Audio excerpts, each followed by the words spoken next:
Bapa di surga yang penuh dengan kemuliaan, kuasa serta hikmat, kami datang kepadamu untuk menyembah Engkau dalam roh dan kebenaran.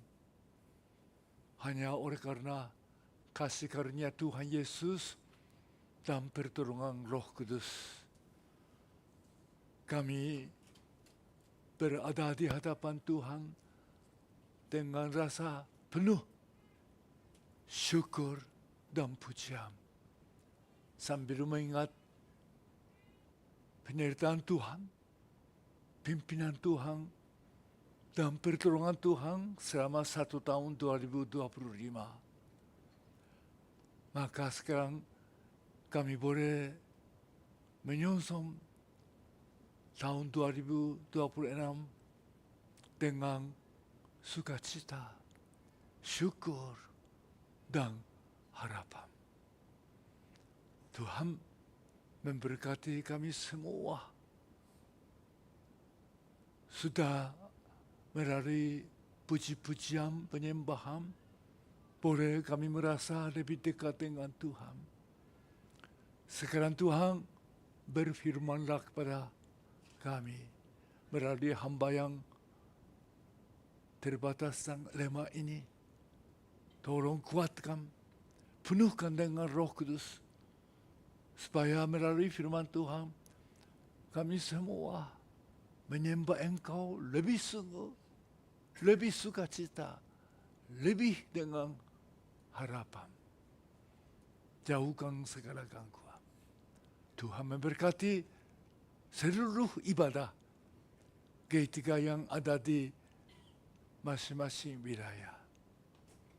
Terima kasih, dalam nama Tuhan Yesus kami berdoa. Amin. Sambil berdiri, kita baca teks untuk khotbah hari ini. Dan sebagai tema tahun baru dari Efesus pasal 2 ayat 19 dan ayat 20. Kita baca bersama-sama Efesus pasal 2 ayat 9 dan 20. 1, 2, 3. Demikianlah kamu bukan lagi orang.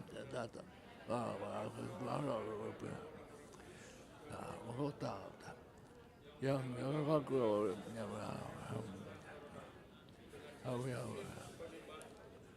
21 sampai 22 di dalam ya tubuh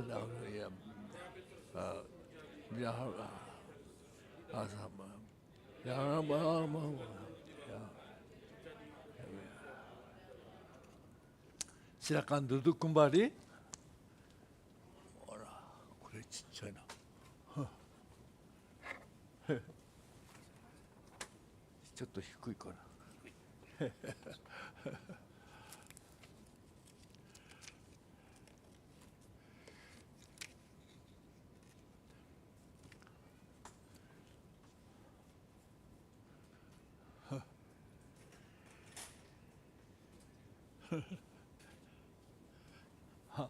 Ya, terima kasih. Tambah lagi. Oke.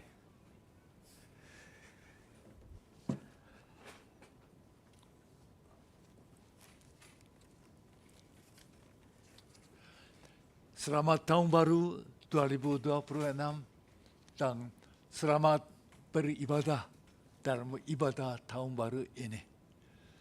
Dan kita patut bersyukur dan memuji Tuhan dengan mengingat pertolongan Tuhan dan pimpinan Tuhan.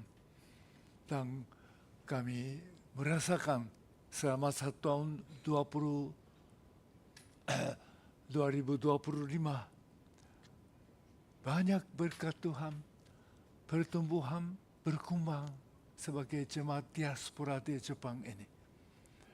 Dan kita masuk ke tahun baru ini,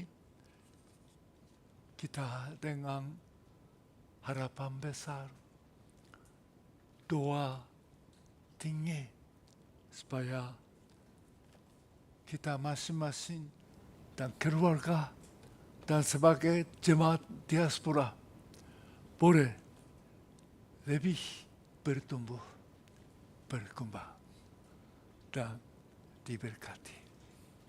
Maka tahun ini disiapkan tema tahunan untuk CG3 yang cukup digumuri dan ditentukan melalui persekutuan rapat seluruh hamba Tuhan G3.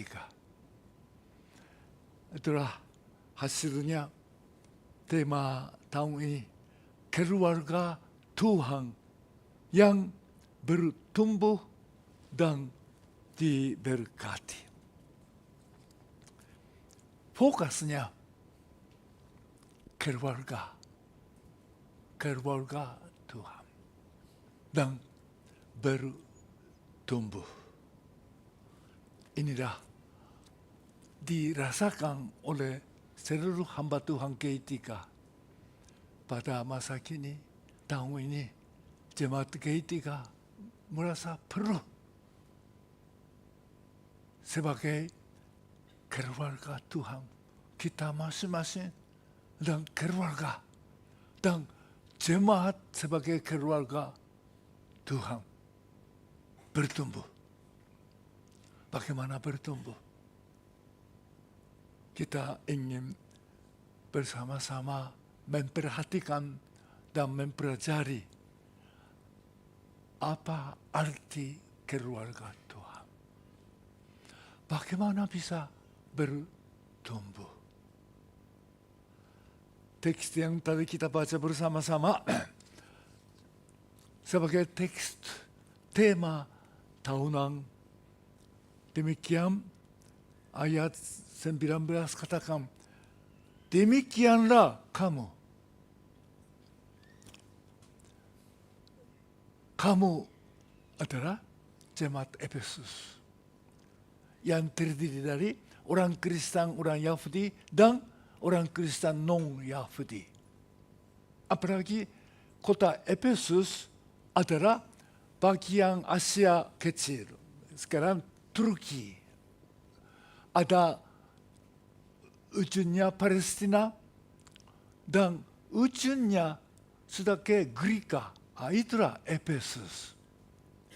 Jadi Efesus adalah kota pusat dagang dan lalu lintas di bagian barat Asia, menghadapi ke Greka dan negeri Eropa. Maka di kota atau jemaat Efesus banyak orang Kristen, baik dari Yahudi, tapi dari negara lain, bangsa lain. Khususnya negara tetangga itu Greka. Maka di dalam jemaat Efesus sebagai jemaat diaspora, banyak orang Kristen Yahudi dan orang Kristen non-Yahudi. Inilah kamu. Dan di sini dikatakan, demikianlah. Kalau ada demikian, ada sebabnya, ada isinya. Sebab apa? Jadi, dalam teks ini, kita melihat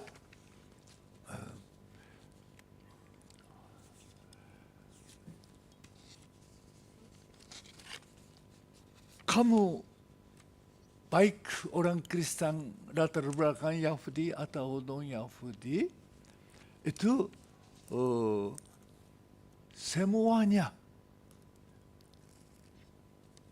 dulunya jauh dari Tuhan. Secara langsung mungkin pendatang dan orang negara lain itu, orang asing itu secara langsung kepada orang Kristen non-Yahudi latar belakang. Tetapi demikian, ini isinya pasal 2 baik orang Kristen Yahudi, non-Yahudi, semuanya dulu jauh dari Tuhan. Kita melihat baca ayat 1 sampai 2. Kamu dahulu,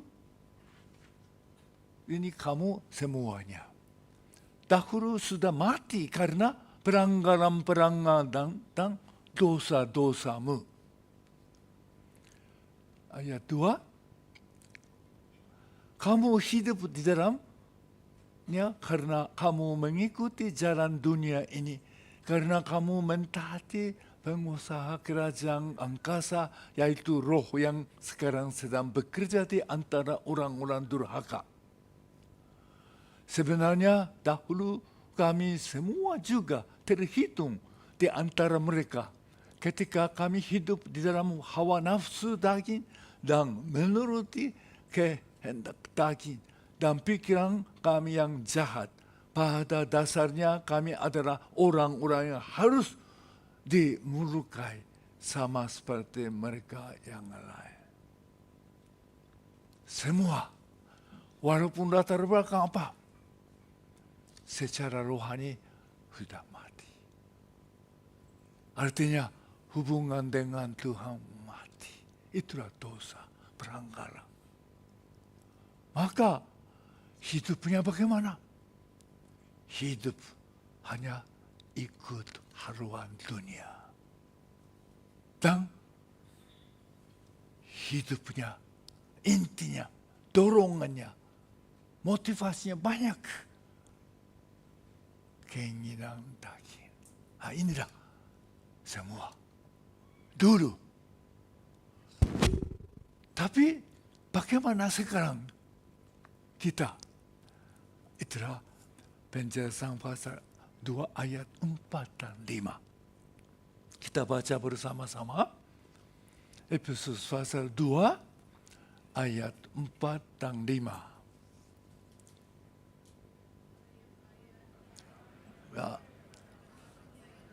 Tidak.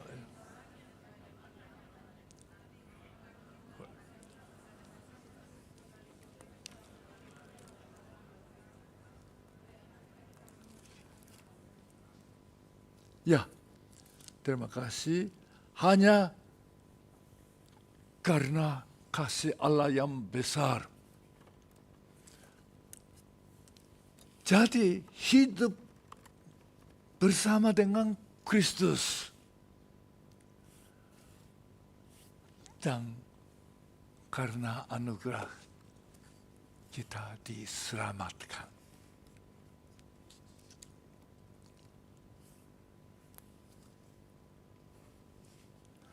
Tidak mau.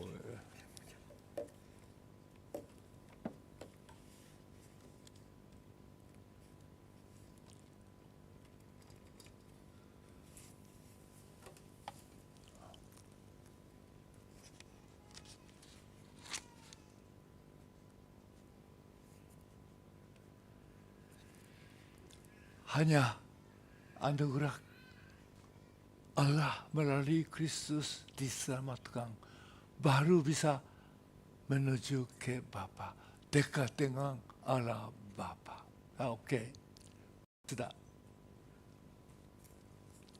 Maaf ini mata saya sudah makin lemah, jadi ada gambarnya ini bisa baca baik-baik.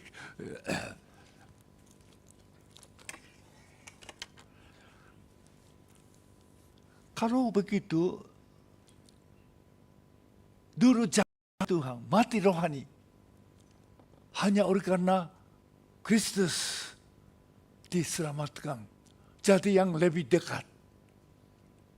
Itulah disebut ayat 29, di situ ada 3 identitas orang yang diselamatkan. Umat Allah. Pertama, orang kudus. Kedua, keluarga Allah. Dan ketiga, itu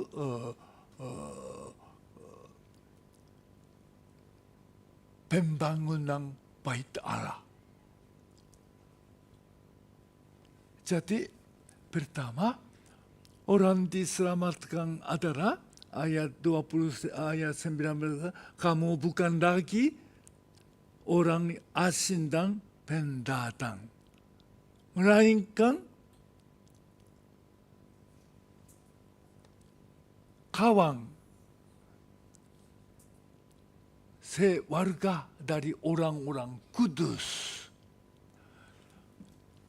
Jadi orang kudus dalam Alkitab ada arti khusus.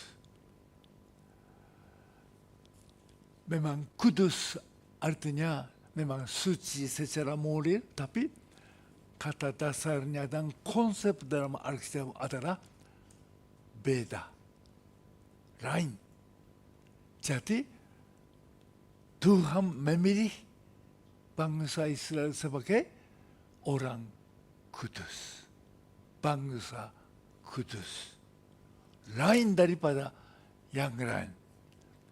Kita ingat panggilan Tuhan secara khusus kepada bangsa Israel sebagai umatnya ada dalam Keluaran pasal 19 ayat 5 dan 6.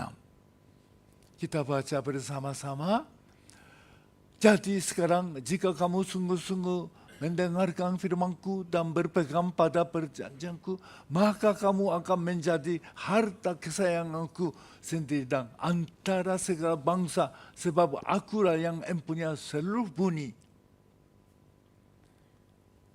Kamu akan menjadi bagiku kerajaan imam dan bangsa yang kudus.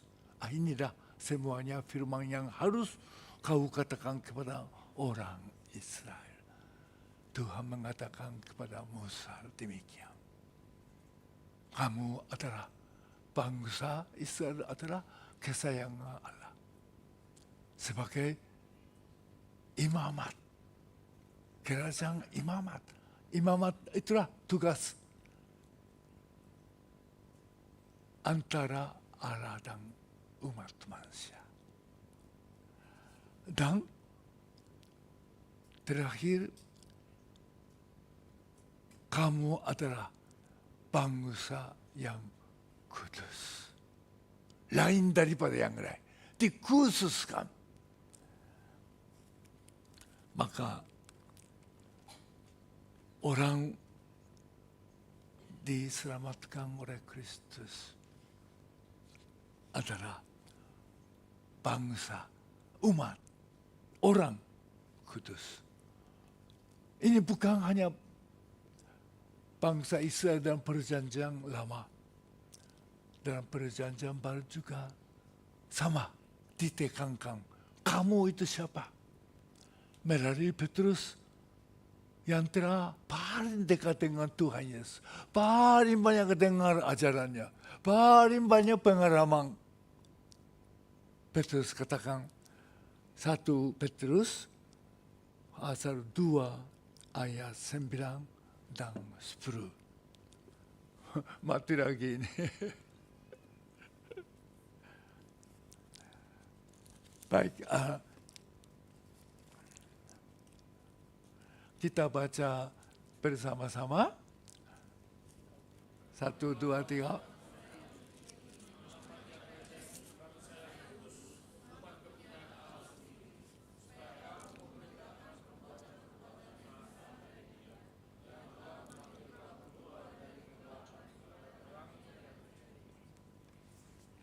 Kamu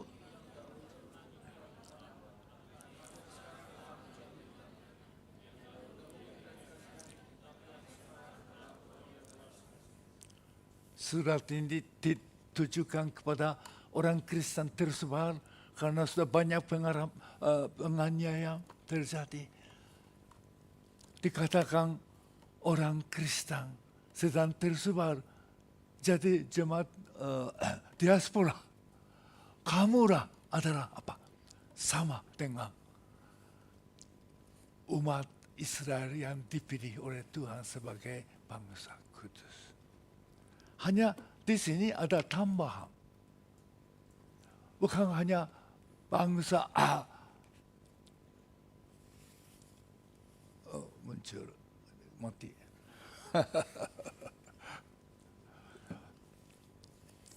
Imam, kerajaan imam, orang kudus, ini juga identitas orang Kristen, tapi di sini ditambah. Dalam perjanjian baru ini ada tugasnya apa? Memberitakan perkara besar dari Allah. Itulah keselamatan Allah yang luar biasa, besar. Harus diberitakan. Harus disaksikan. Ini identitas orang Kristen dalam perjanjian baru ini. Maka kita diperingati oleh firman Tuhan ini, disebut orang Kristen juga adalah keluarga Allah. Artinya pertama, umat kudus. Orang sudah dipanggil oleh Tuhan. Jadi bangsa kudus, orang kudus secara khusus. Jadi keluarga Tuhan. Mengapa di sini disebut keluarga ya? Keluarga artinya ada ikatan darah. Secara manusia kita, ini keluarga saya. Ada ikatan darah kan. Jadi keluarga di sini bukan hanya ikatan darah jasmani, tapi orang-orang keluarga di dalam ikatan darah Kristus. Ayat 13 dikatakan demikian. Tetapi sekarang di dalam Kristus Yesus, kamu yang dahulu jauh, tapi kamu jauh sudah menjadi dekat oleh darah Kristus. Inilah ikatan. Keluarga diikat dengan darah Yesus. Maka kadang-kadang kita merasakan ikatan kesaudaraan Kristen jemaat lebih kuat daripada ikatan keluarga jasmani. Karena darah keluarga kita terbatas. Tapi kalau ada darah ya, ada hubungan darah, pasti ada mirip ya.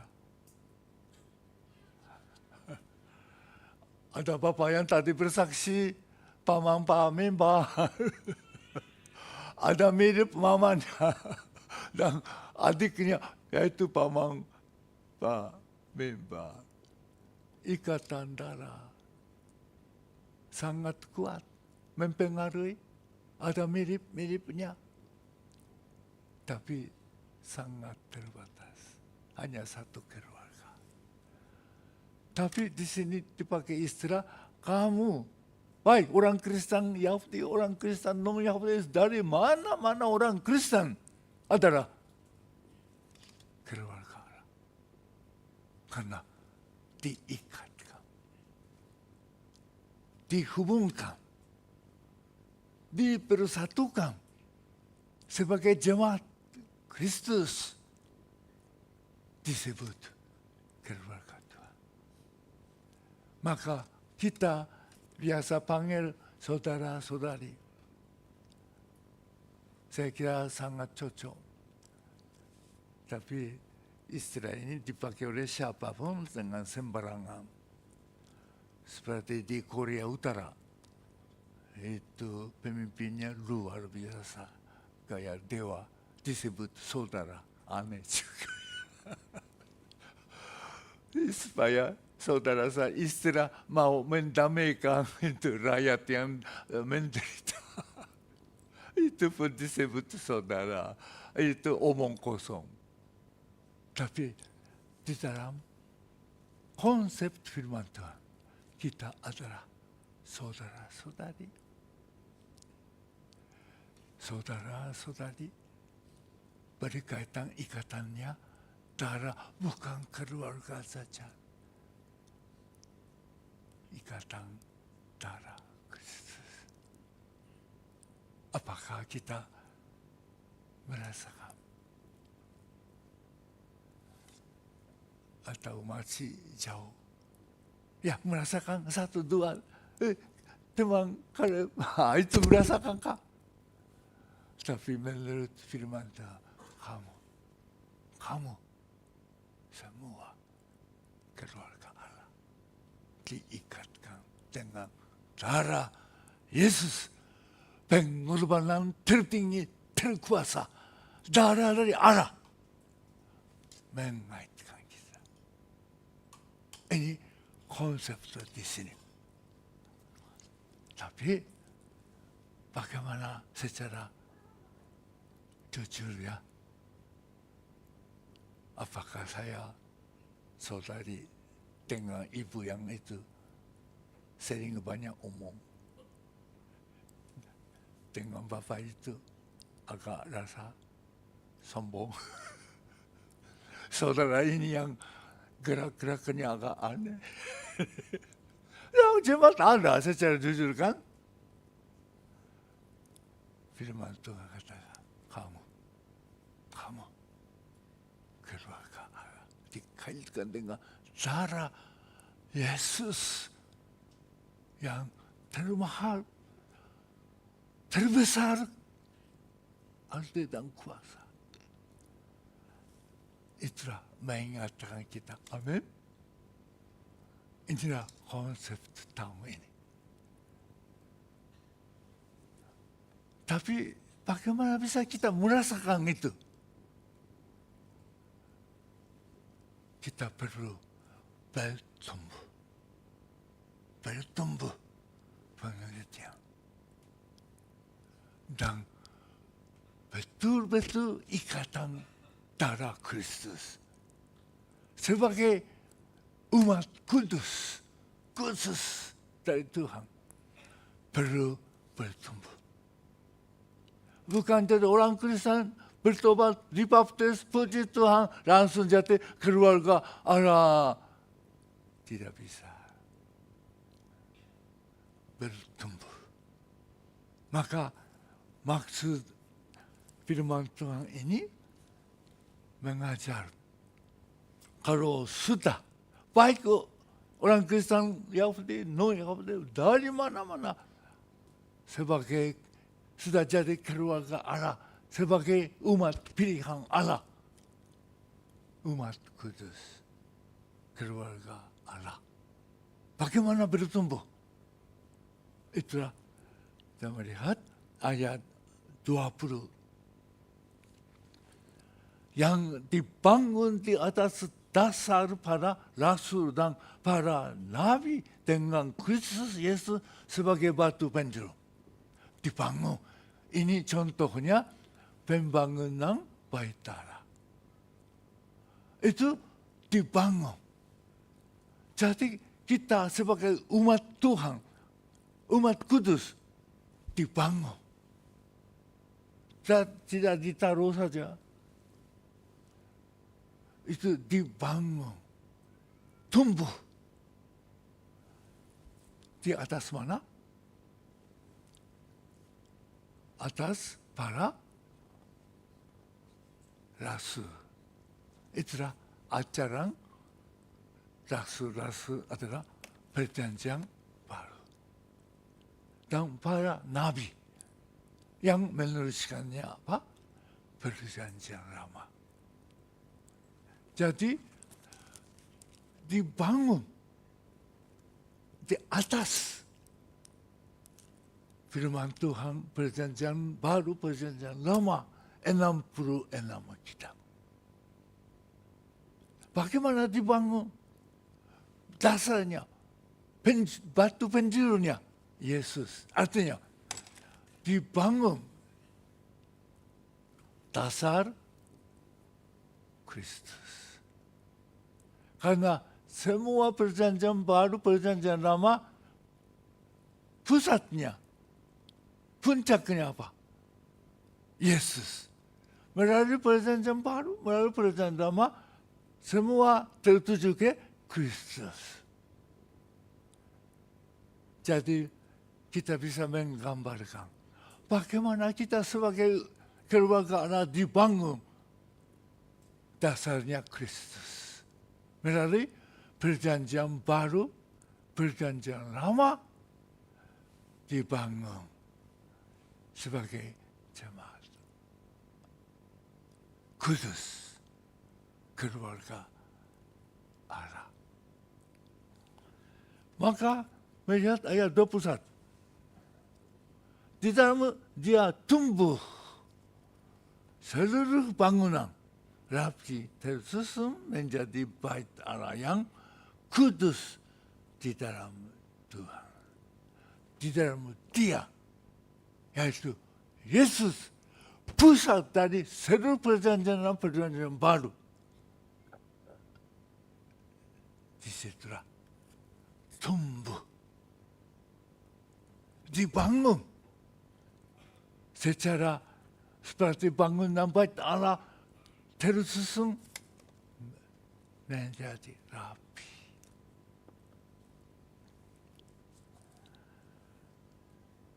Jadi kalau tidak dari seluruh Alkitab, tidak rapi ya. Tidak rapi. Agak bengkok. Ada gereja yang suka nyanyi pujian sampai 1 jam, tapi firman Tuhan 15 menit. Agak miring. Ada gereja khotbahnya 20 menit dibaca-baca dari pusat. Umatnya hanya duduk ngantuk-ngantuk. Ada sesuatu ya miring. Jemaat sebagai pembangunan. Dasarnya jelas. Jelasnya dari mana? Dari perjanjian baru, perjanjian lama. Seluruh harusnya. Hanya dari perjanjian baru ke dunia.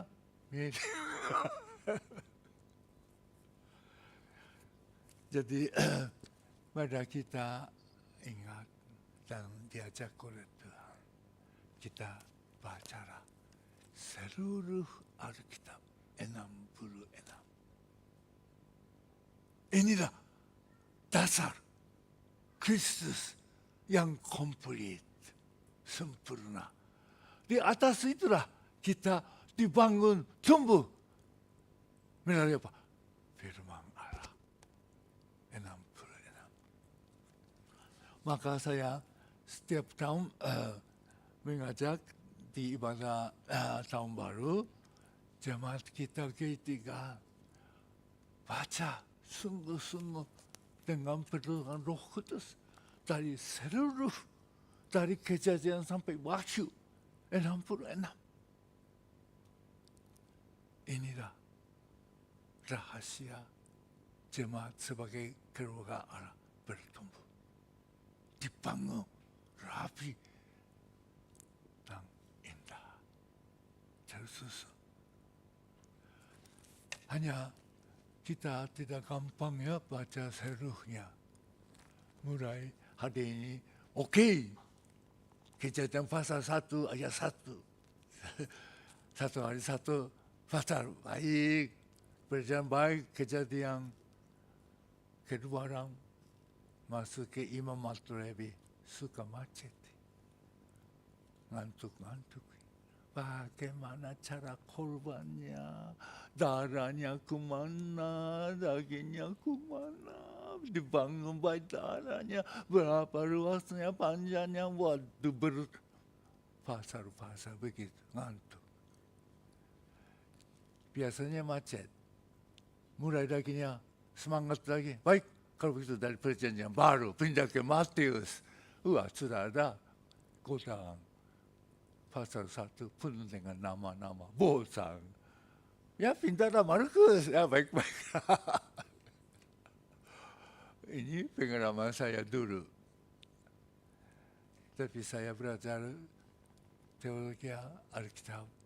Belajar dengan bahasa aslinya. Begitu susah payah 3 tahun. Tapi baru saya tahu.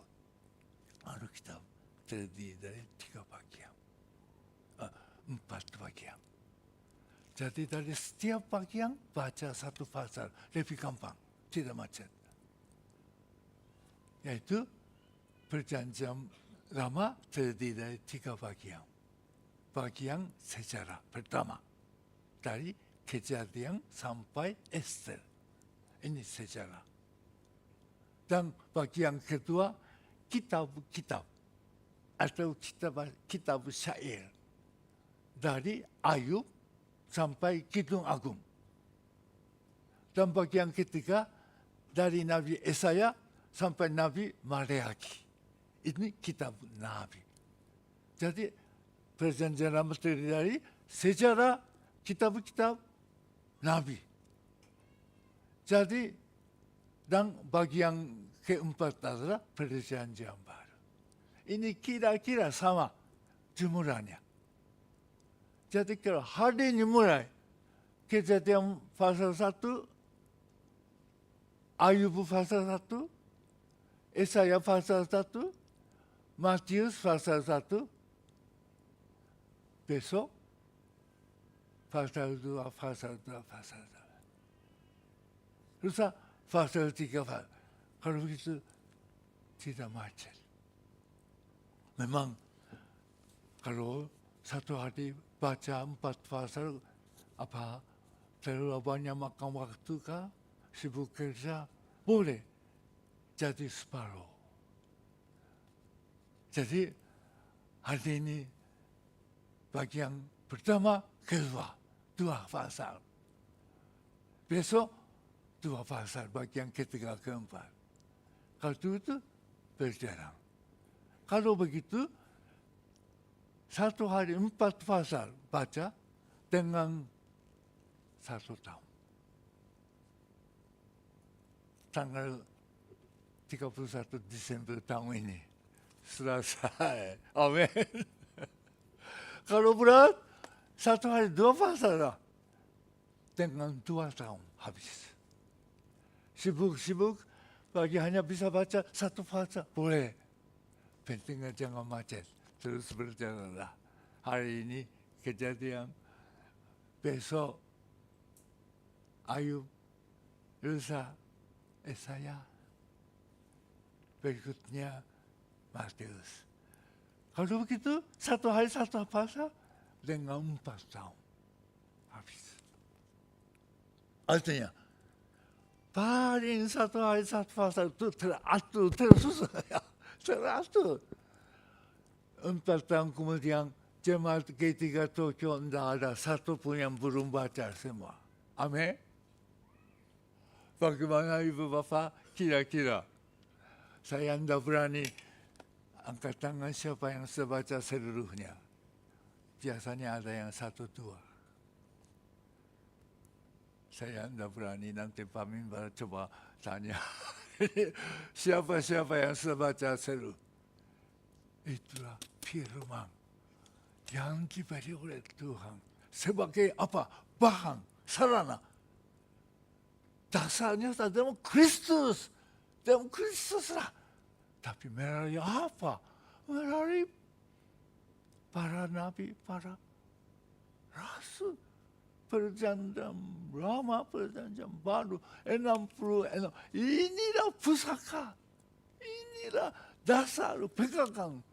Sarana kita bertumbuh Saya ingat ada satu buku yang lucu ya, Surat dari Setan. Di Satan mengajar anak keponakannya masih bodoh-bodoh dia. Masih kurang pandai mengacaukan gereja dan orang Kristen. Dia mengajar itu pamannya. Itu iblis.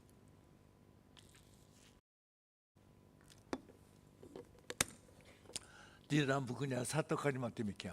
Hai, adikku, hati-hati ya di dunia. Hanya orang Kristen yang berdoa dan baca firman. Ini hati-hati. Kalau hati-hati itu aman.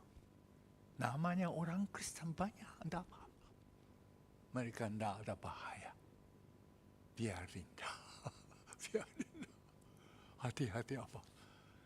Orang Kristen baca firman, berdoa. Inilah paling ditakuti oleh iblis. Sebaliknya, orang Kristen bertumbuh secara rapi tersusun indah. Sebagai umat Allah yang terpilih, sebagai keluarga Allah. Itulah sepertinya pembangunan rapi tersusun. Maka, Bapak Saudara sekalian, jemaat G3, satu ciri khas apa? Semua setia, rajin, suka baca firman. Inilah kekuatan, ini dasar. Iblis pun tahu. Tanpa orang Kristen tidak baca firman, tidak berdoa sungguh-sungguh, biarin saja. Tidak mempengaruhi, tidak menakutkan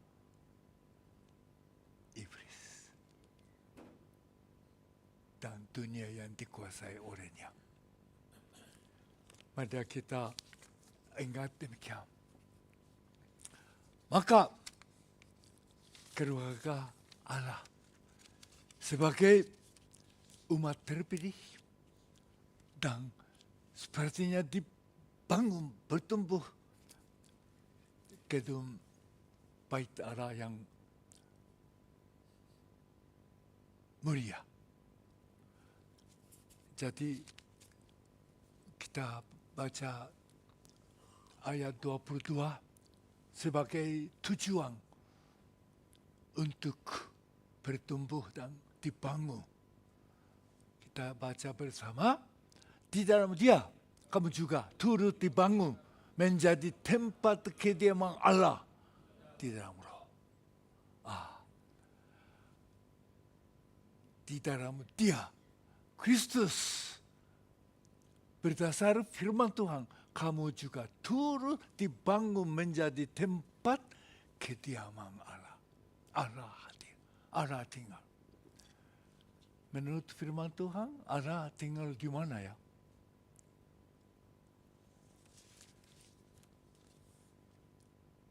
Tuhan menyuruh Musa membangun kemah pertemuan. Buat tempat suci, tempat maha suci. Disitulah ditaruh tabung mengisi 10 Taurat, hukum Taurat. Dan ada kerubimnya, disitulah Tuhan hadir. Salomo membangun bait Allah. Itulah buat tempat kudus. Tuhan bersemayam dan memperhatikan apa yang didoakan, diminta di sini. Tuhan katakan, aku memperhatikan dan jawab. Karena Allah hadir di tempat kudus di bait Allah. Dan di sini kata, menjadi tempat kediaman Allah. Dan perjanjian lama, kehadiran Allah dalam kemah pertemuan. Itu bait Allah. Tapi perjanjian baru, Allah, Tuhan tinggal di mana ya? Kita baru saja rame-rame merayakan kelahiran Mesias Natal. Yohanes pasal 1 ayat 14 dikatakan demikian. Yohanes pasal 1 ayat 14. Kita baca bersama-sama. Dalam Dia ada hidup, dan hidup itu di dalam terang manusia. 14. Firman itu telah menjadi manusia dan diam di antara kita, dan kita telah melihat kemuliaannya, yaitu kemuliaan yang diberikan kepadanya sebagai tunggal Bapa, penuh kasih karunia kebenaran. Firman itu, yaitu Mesias, Yesus, menjadi manusia dan diam di mana? Diam di antara kita. Di antara kita, orang percaya. Satu sama yang lain. Yang kamu keluarga. Yesus diam di antara kita. Dan kita melihat 1 Korintus pasal 6 ayat 19 dan 20. Dikatakan demikian. Roh Kudus tinggal di mana? 1 Korintus pasal 6 ayat 19 dan 20. Kita baca bersama-sama. Atau tidak tahukah kamu bahwa tubuhmu adalah bait Roh Kudus yang diam di dalam kamu? Roh Kudus yang kamu peroleh dari Allah, dan bahwa kamu bukan milik kamu sendiri. Sebab kamu telah dibeli dan telah harus bayar. Karena itu muliakanlah Allah dengan tubuh. Roh Kudus diam di mana? Dalam tubuh. Di dalam kehidupan kita. Di dalam keluarga. Di dalam keluarga ada jemaat. Roh Kudus diam.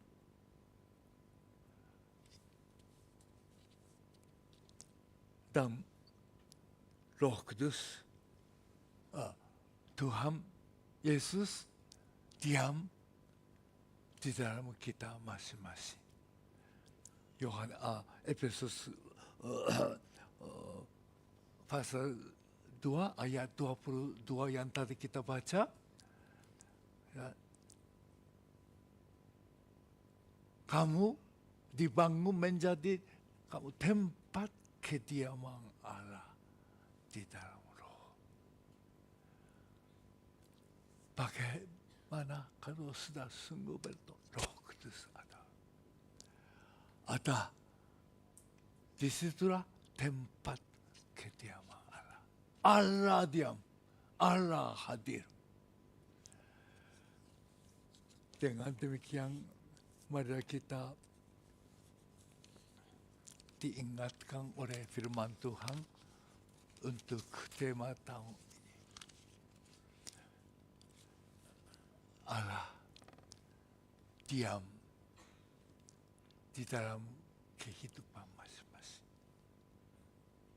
Tuhan diam, tinggal di dalam keluarga. Tuhan bersemayam, bukan di kemah pertemuan saja, bukan bait Allah. Ini lambang, terwujud lambangnya Allah diam di mana? Dalam kita, dalam keluarga, jemaat. Bagaimana kalau Allah hadir? Tuhan Yesus hadir, Roh Kudus hadir, Allah terdengar hadir sama-sama kita, kehidupan kita. Kalau begitu bagaimana? Kalau ada Allah terdengar sama-sama dalam kita, kalau begitu dalam kita tidak bisa ada lagi apa? Takut, khawatir,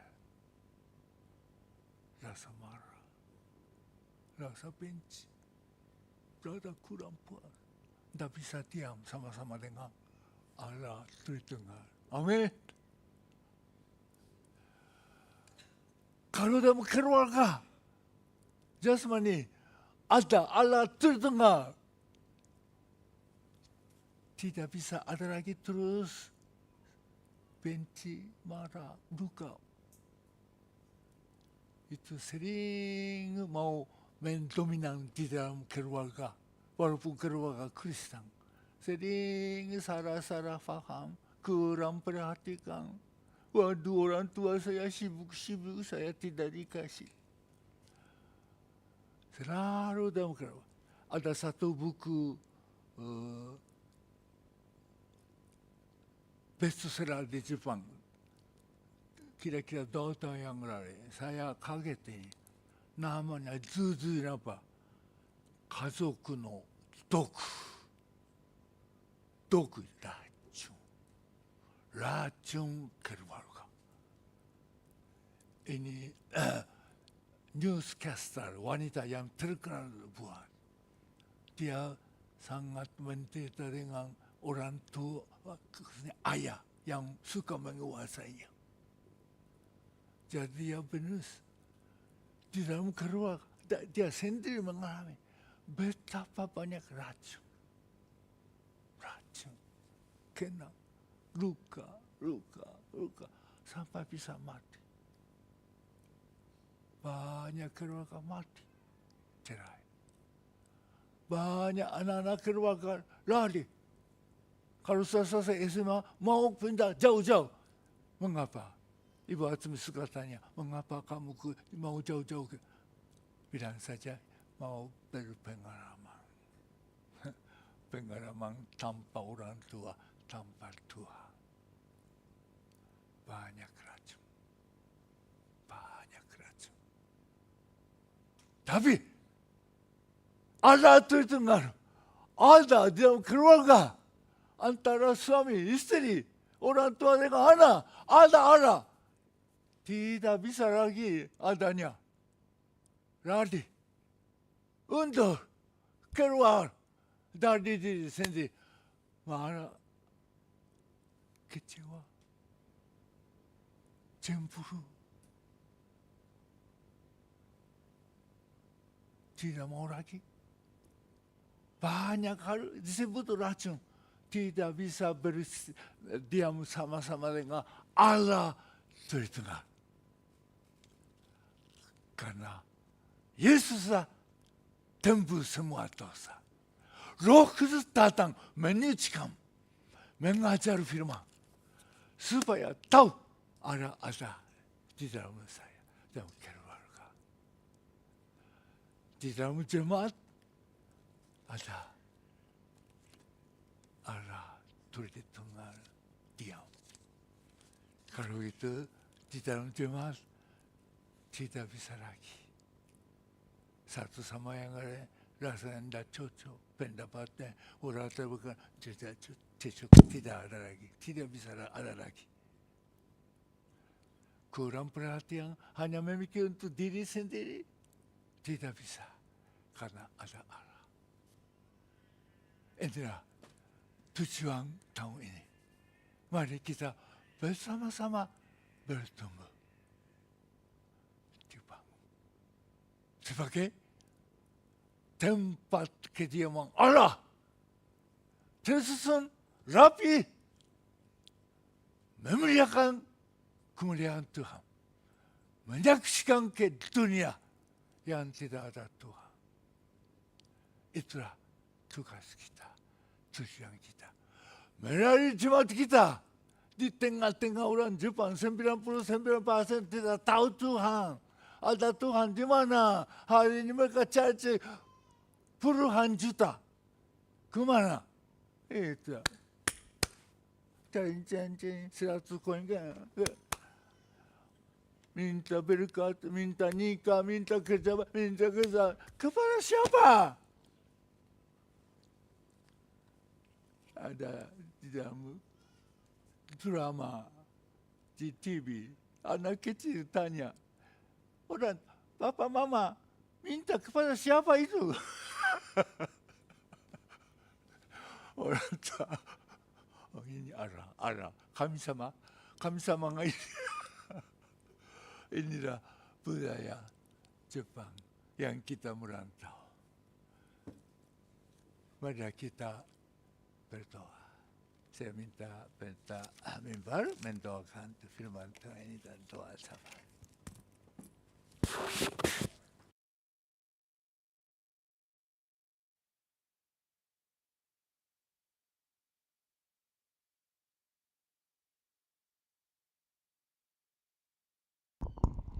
Mari kita bangkit berdiri.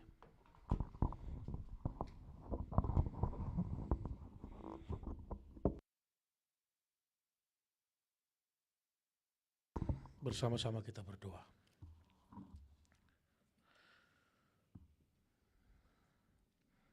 Tuhan, kami bersyukur. Firman-Mu terus berbicara kepada kami, menegur kami, mengingatkan kami. Betapa pentingnya firman Tuhan. Betapa pentingnya Allah hadir di tengah-tengah kehidupan kami secara pribadi. Di tengah-tengah keluarga, karena hanya Allah dan firman-Nya yang memampukan kami bisa bertahan dalam dunia yang penuh dengan kengerian dan kejahatan ini. Dan satu-satunya firman Tuhanlah yang mampu menjadi perisai dalam hidup kami, menopang kami untuk bisa dapat melawan kuasa kegelapan. Terima kasih untuk kebenaran firman Tuhan yang boleh diberitakan. Kami sadar betul kami adalah pribadi yang rentan, yang dikumpulkan bersama dengan pribadi yang rentan menjadi satu keluarga yang sangat rentan. Rentan dikuasai oleh kuasa kegelapan, dikalahkan oleh pergumulan dunia ini. Oleh karena itu, biarlah firman-Mu bertahta dalam hati kami. Kristus Yesus hadir di tengah-tengah keluarga. Dan Kristus Yesus menjadi kepala dari seluruh pernikahan dan keluarga. Ayah melakukan tugas dan perannya sesuai dengan firman Tuhan. Ibu melakukan tanggung jawabnya seturut firman Tuhan. Dan anak-anak juga diberkati Tuhan, sehingga kelak menjadi orang tua yang menjadi teladan karena belajar dari ayah dan ibu yang beres di hadapan Tuhan. Oh Tuhan, berkatilah jemaat-Mu. Pimpinlah setiap pribadi. Mampukan melewati tahun ini. Dan biar tahun ini boleh menjadi tahun kebangunan rohani bagi keluarga demi keluarga. Tahun pemulihan bagi keluarga yang bergumul. Dan diteguhkan kembali untuk tetap maju di dalam anugerah Tuhan. Dan pimpin setiap kami juga yang mempersiapkan diri dalam masuk pernikahan. Tuhan mampukan boleh menyiapkan diri dengan serius, sungguh-sungguh di hadapan Tuhan. Sehingga kelak ketika berkeluarga boleh mampu melakukan kebenaran itu. Terima kasih buat kebaikan Tuhan untuk setiap jemaat Tuhan yang berulang tahun pada minggu ini. Ibu Natasha Yosua, Saudara Ferry, Saudari Tiara De Silva Manulang, Ibu Desi Taliwongso, Bapak Dave Mifune, Bapak Dio Dirgantara, dan Saudari Alfa Deborah Hadayani Siregar, dan seluruh jemaat yang berulang tahun dalam 4 hari yang lalu. Bahkan yang luput dari perhatian kami pun, mohon Tuhan memberkati satu persatu. Hamba-hamba-Mu yang Tuhan Engkau tambahkan usia, perlengkapilah dengan kemampuan sehingga mereka bisa menapakinya dengan baik dan bijaksana, sehingga tetap mengingat Tuhan dalam segala kehidupannya, dan Tuhan memberkatinya dalam segala pergumulan yang diizinkan Tuhan terjadi baginya. Berkati semua jemaat Tuhan yang mengalami kelemahan tubuh, Ibu Ellen, Bapak Sakurai, Bapak Yanes, bahkan kami bersyukur untuk Pendeta Atsum yang Tuhan pulihkan. Tuhan memberkati dan memampukan juga untuk ibu-ibu yang tengah mengandung, Ibu Elsa, Ibu Katarina, Ibu Natasha Yosua, Ibu Dewi Tinambunan, dan Ibu Veronica. Tuhan, Engkau yang boleh mengaruniakan buah hati, Engkau juga yang boleh memeliharakan kandungan sampai proses persalinan. Ada banyak di antara keluarga muda yang tengah menantikan juga kepercayaan datang dari Tuhan untuk boleh mengandung kehidupan dalam rahimnya. Tuhan berbelas kasihan dan memberikan tepat pada waktunya, dan Tuhan memimpin mereka untuk boleh terus bergantung dan bergumul kepada Tuhan dan tidak menjadi kecewa. Tuhan, kami berdoa menyerahkan seluruh keluarga dan sanak famili kami yang jauh tidak bersama kami saat ini, dan Tuhan kiranya memimpin mereka. Dan sebagaimana Engkau boleh memberkati di tahun yang lalu, pimpinlah terus di tahun ini. Dan kami mau berdoa sebagaimana Engkau mengajarkan kami berdoa. Bapa kami yang di sorga, dikuduskanlah namamu, datanglah kerajaan-Mu, jadilah kehendak-Mu di bumi seperti di sorga. Berikanlah kami pada hari ini makanan kami yang secukupnya, dan ampunlah kami akan kesalahan kami, seperti kami juga mengampuni orang bersalah kepada kami. Dan janganlah bawa kami ke dalam pencobaan, tapi lepaskanlah dari yang jahat. Karena Engkau yang punya kerajaan dan kuasa dan kemuliaan sampai selama-lamanya. Amin. Masih dalam keadaan berdiri.